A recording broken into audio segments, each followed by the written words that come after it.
Next up, we are looking at VinFast here, VFS. So I think this company recently went public. It's kind of what it looks like. Well, maybe not that recent, but it was just really flat for a very, very long time.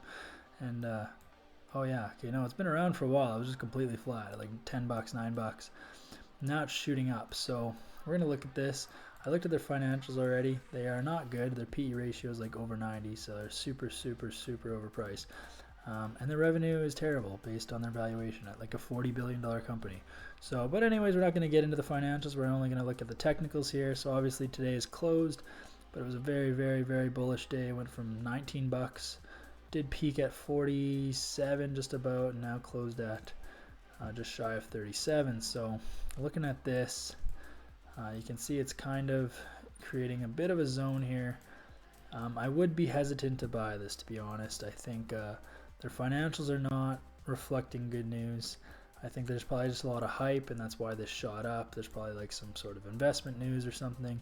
It's another electric vehicle manufacturer type company, I believe. So, I mean, it's just kind of, you're going to see a lot of these now. It's going to be like the dot-com boom all over again, but you're going to see with AI and electric everything, solar this, that. So you're going to see just a lot of hype for companies and then just booms and busts. And so like there's no reason for this to shoot up like this. It's probably just a little bit of hype. I mean, if you break it down by financials alone, which I'm not going to go over, but they're not, it's a very overpriced company. So as far as buying stock in it, not suggesting, but so far it's created this zone right around, between about 36 bucks here, 37 and 40, I would say. It's kind of sitting right here. So I wouldn't buy this at all, and to be honest, I'd probably look for a short position. And the reason is just because it's went up so much. So like anytime price doubles, triples really quickly like this without any real tangible results, like they don't have the revenues yet, they don't have anything posted, their earnings are not out, stuff like that. A lot of it's just hype. This recent price action here you can actually tell a lot about. So you got these massive 1 hour candles going right into this zone, and then after creating the zone it pushed out a little bit, and then you have a bearish engulfing candle 1 hour here, and then the next candle here, and this is all within a day. Next, because this is just the 1 hour, this next candle came in, basically touched the zone, and is now pulling back. So I would look for a couple things. So if you put a fib on this, you can see the most likely, and this actually does make sense Fibonacci wise, but also just looking at the chart. So this is kind of your area of recent support. So right around $25, your 618 level, which is perfect. So if this is indeed still bullish, which I do think it is, after price moved this entire amount, this entire segment, basically from $11 all the way up to 47. So it went up over 4 times. It's just retracing, it's pulling back. So I do think it's still bullish, but I think it's pulling back. And so this would be your area if you wanted to buy this, which is a very overpriced stock, but that doesn't mean it's not going to continue to go up.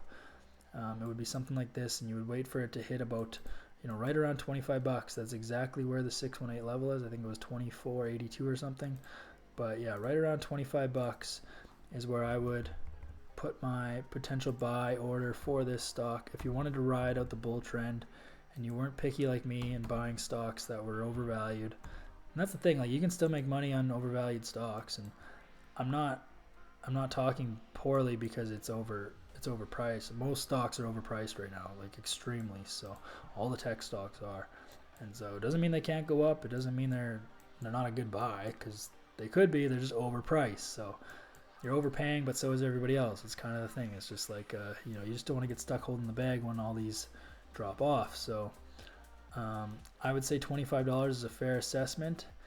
But if price comes all the way back down to it and starts rejecting the zone, which I think it will, then that's your buy entry. And then I would just target previous highs. I would target the $40 again, maybe 38, and then just we'll see if it breaks this zone up here after it comes all the way down, something like this, rejects, comes all the way back up and breaks this area, then it's going to go higher. But I'd be cautious, and I would just look for it to break this area first.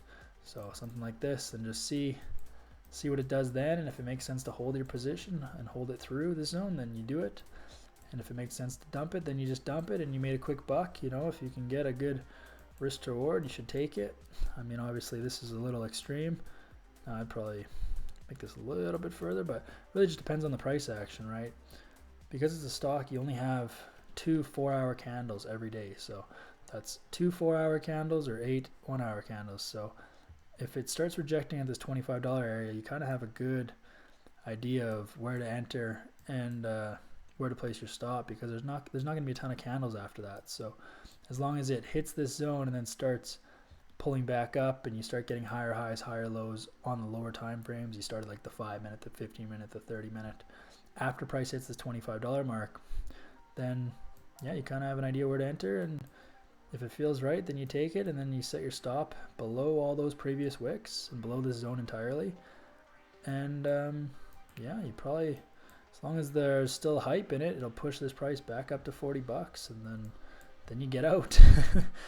And you know, you might buy at 25 and sell at 40 and make 50-60% on your money real quick, because there's a lot of hype behind it, if that hype is still existent at the time when that happens. So that is my take on it. Let me know what you guys think in the comments. I'd love to see your feedback. Maybe I'm completely wrong, but yeah, I'd be interested in what you guys think.